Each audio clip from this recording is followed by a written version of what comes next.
realized we're just throwing all these kitchen waste that we can decompose into our organic fertilizers. So the question is, how can we do this?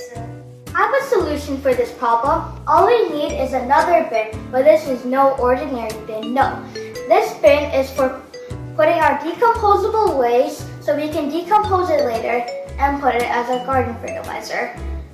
Let's start feeding. So now we have all our organic kitchen waste. We just have to put it in this bin. Banana peel I ate from this morning, right in. A tomato root, why not? A kiwi peel, sure thing. And we just put everything in there. Get in there.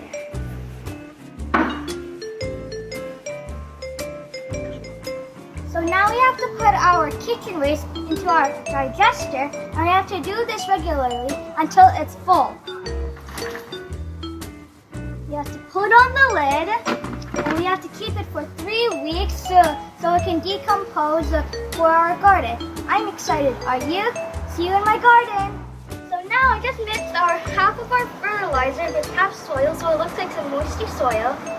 So we just scoop it and shovel it gently. It's done! I hope you like our video, learn from it, and doing it. Make sure you share pics with #waste2food. Stay safe and eat healthy. See you soon!